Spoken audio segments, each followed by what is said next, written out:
Spirit Airlines, the airline that charged you $39 for a ticket online and $200 of financial trauma by the time the boarding door closed.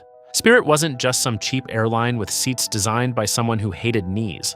Spirit started something very dangerous that everyone clowned them for, while the entire airline industry spent a decade copying their entire business model. But we'll get to that. Before Spirit became the airline everyone memed at, it had a philosophy. And one man understood that better than almost anyone: Ben Baldanza. Remember him because he didn't just turn Spirit into the dollar store of the sky, he helped build a philosophy that outlived the airline itself. This is the story of how Spirit started as a trucking company in Michigan, invented travel punishment, watched their rivals steal their homework while leaving them to die in the memes. The United States government stepped in to protect competition so aggressively that they literally forced the airline into a double bankruptcy, which is either tragic, hilarious, or the most airline industry ending possible. This is Cynicalab, where we exaggerate, simplify, and occasionally bully corporations for entertainment purposes. If you came here looking for factual analysis or peer-reviewed research, brother, you need to leave! You're in the wrong place. Before Spirit became the company responsible for hurtling you through the stratosphere, it used to haul gravel and dirt across the Midwest. It started in 1964 as a trucking company called Clippert Trucking in Michigan before expanding into transportation services.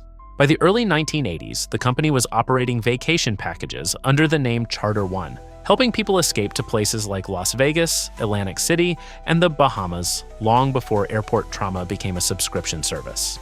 Then, at some point, someone looked at a neon yellow highlighter and said, "What if we did this, but with significantly less legroom?" In the early 90s, Charter One rebranded to Spirit Airlines, which is a wild name choice, considering Spirit is the exact thing you lose about 10 minutes standing in their boarding line. At first, Spirit didn't roll out charging people for oxygen and emotional closure. Flights were expensive, and Spirit was just trying to find a lane. A small airline with a simple promise: budget vacation flights for people who wanted to go on vacation without applying for a personal loan. And honestly, that part mattered. Spirit actually served a real purpose. It gave people access to air travel who might not have been able to afford it otherwise. Not everybody could drop $600 on a flight just because Delta decided your cousin's wedding counts as a luxury experience. Spirit looked at the airline industry and wondered, why are we wasting money treating passengers like human beings? To be fair, most people don't want a premium flight experience. They just want to get there. And this is the part where Ben Baldanza enters the story. You see, Baldanza wasn't just some random airline executive whispering things like, what if legroom had a profit margin? He became one of the most important figures in Spirit's transformation into the dollar store of the sky.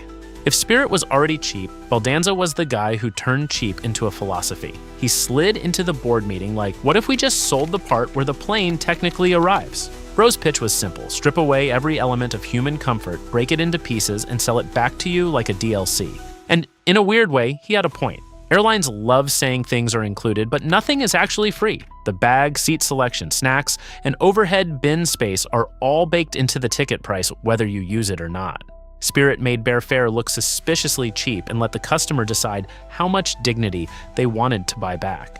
That first price did all the emotional damage. Emotional damage! You'd see a $39 flight, and suddenly you become the most delusional version of yourself. My knees have been through worse.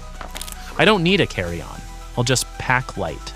First of all, nobody packs light for a trip. You say that until you're trying to fit 4 days of clothes, deodorant, chargers, and basic things into a backpack the size of a lunchbox. And Spirit knew that. That's why the carry-on pricing had its own insane escalating logic. $49 online, $69 at the counter, $89 at the gate. Because Spirit believed disorganization should be taxed at an increasing rate the closer you got to the plane. At that point, don't even bring luggage. Just wear your 3 hoodies, 2 pairs of underwear in your jacket pocket, and a toothbrush behind your ear, like Jamal walking out of TJ Maxx. But here's the thing, Spirit wasn't the only airline charging for things. Other airlines were doing it too. Delta was being sneaky with it. You don't notice until you were already seated in basic economy, wondering when bags became optional. But not Spirit.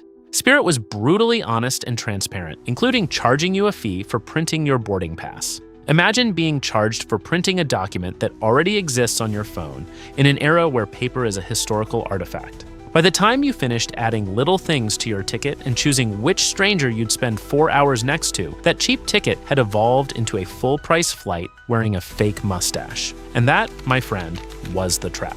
Spirit psychology was genius. People don't fall for the final price. They fall in love with the first price. Once your brain accepts that number, every fee after feels like your own fault. That's not just a pricing strategy, that was a financial ambush.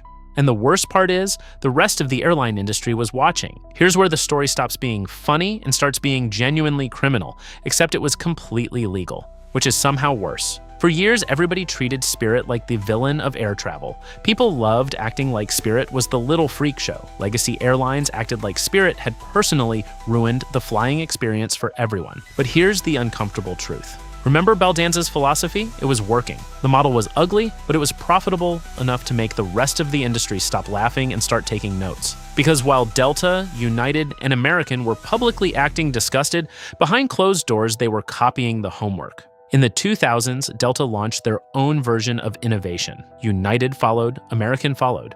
And just like that, every major airline in America was doing Spirit's thing. They didn't just call it bare fare, they called it basic economy. Corporate America loves naming punishment like it's a productivity tool. And this is where the betrayal happened. They copied the model, but forgot to copy the honesty. When you bought a Spirit ticket, you know exactly what you were getting and probably already made peace with your knees before checkout. Delta took the idea and smuggled it into normal air travel. Suddenly, you were paying regular airline prices while getting budget airline treatment. One airline told you what it was doing, the other made you feel like the confusion was your fault. They trained you to believe that seat selection was a privilege, bags were an add-on, boarding order was a status symbol. And then the one that still gets me, sitting next to your own child on a 2-hour flight was a premium experience, not a basic logistical necessity. Spirit couldn't compete with that. You cannot out-budget an airline that has better routes, a loyalty program your employer uses, more airport slots, and enough brand equity to charge Spirit's fees without inheriting Spirit's reputation. Spirit was the reference point everyone used to feel better about a Delta ticket. At least it's not Spirit.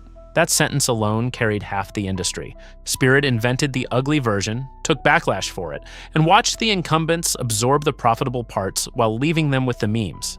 Spirit didn't lose to a better airline, they lost to a better story. In 2022, there was a problem. Spirit was in a position in the market that financial analysts call complicated. Because once Delta, United, and American start selling Spirit-style pain with better branding, what exactly does Spirit have left? Chaos that no longer came with a meaningful price advantage, a banana-looking plane, and a customer base that will abandon you the moment another airline gets within 6 feet of your price.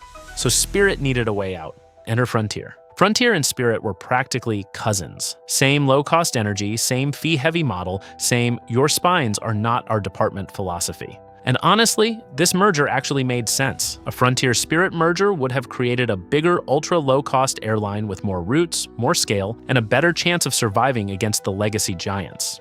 Think of it like two broke guys realizing rent would be easier if they moved in together. But then JetBlue showed up. You see, JetBlue was different. It was like the guy friend your girl tells you not to worry about. JetBlue had snacks, screens, legroom, the type of airline people described with terrifying words like decent. When JetBlue dropped $3.8 billion bag, Spirit suddenly started acting like they had options. This acquisition would have made JetBlue the 5th largest airline in America.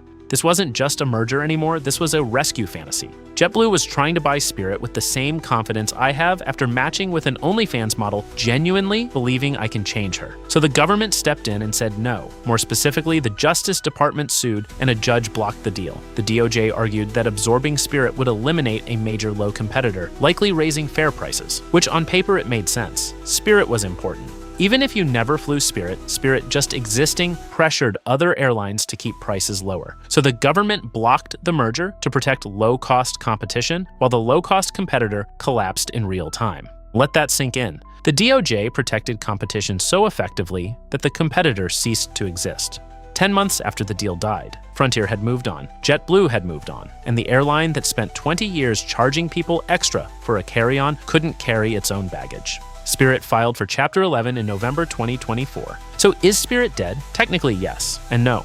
The thing Baldanza built, that philosophy is very much alive. But the airline? Yeah, that's gone. Spirit emerged from bankruptcy, dusted itself, and then managed to die again before the rebrand even finished loading. And it's probably not emerging from a second Chapter 11 either. A rescue deal with the Trump administration fell through. The transportation secretary explained the government oftentimes doesn't have $500 million lying around, which is a sentence worth sitting with, but that's a different video. And then came the final irony: Delta, United, JetBlue, and Southwest stepped in to offer rescue fares for travelers holding Spirit confirmation tickets. So the airline industry that spent decades copying Spirit's model, keeping the profitable parts, avoiding the brand damage, and starving them out, is now absorbing Spirit's customers at prices Spirit never would have charged. That's not a dark ending. That's the whole point. This has been your host, Cynical Unk. I break down why the system isn't broken. It's working exactly as intended. Subscribe. We're only this many poor decisions away from 1 million subscribers. Do it now before Delta introduces a convenience fee for watching this video.